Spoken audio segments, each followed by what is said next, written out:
सभी को नमस्कार। करियर फर्स्ट चैनल पर आप सबका स्वागत है। डिक्टेशन लिखने के लिए तैयार हैं। Ready start.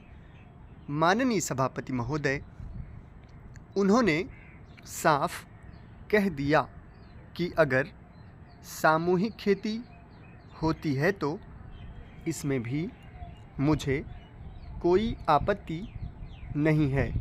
मैं यह कहना चाहता हूँ कि इस बिल को देखने से यह साफ स्पष्ट होता है कि उस सहकारी समिति के जितने सदस्य होंगे वह अपनी अपनी ज़मीन को एक साथ कर लेंगे और अगर समिति से निकालना चाहेंगे तो एक साथ अधिक ज़मीन उनको नहीं मिल सकती है।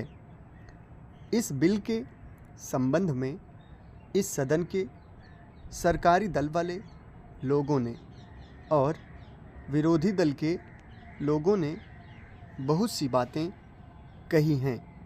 जैसा कि यह बिल है, इसको अभी समिति के सामने विचार के लिए जाना है और वहाँ से विचार होने के बाद यह इस सदन के सामने फिर से विचार के लिए पेश किया जाएगा।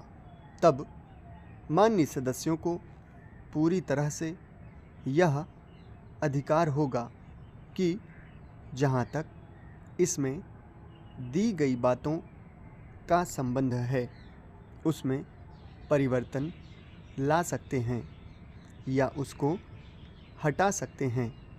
कल से जो बातें हो रही हैं वह सब नोट की गई हैं और मैंने बहुत सी बातों को सुना है।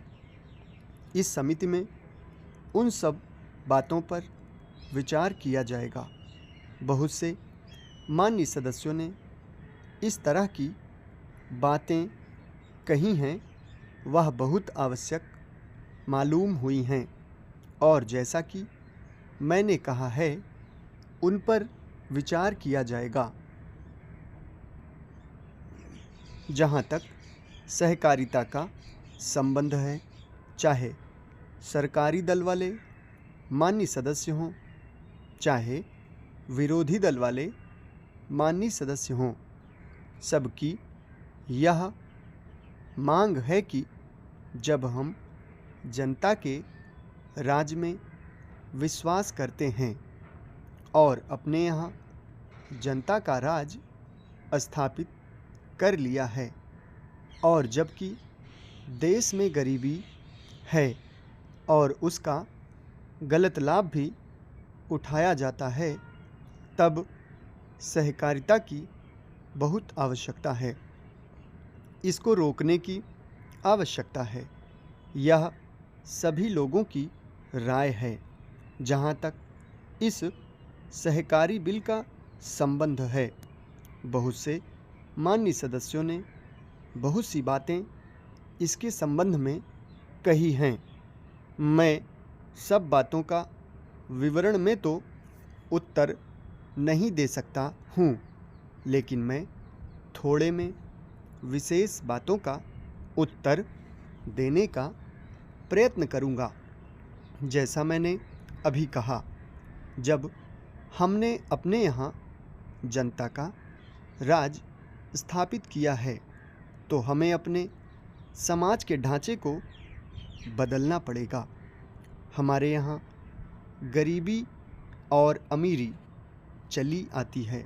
हमारे देश में एक गहरी खाई चली आती है और आज भी समाज में गलत लाभ उठाया जाता है। समाप्त। धन्यवाद।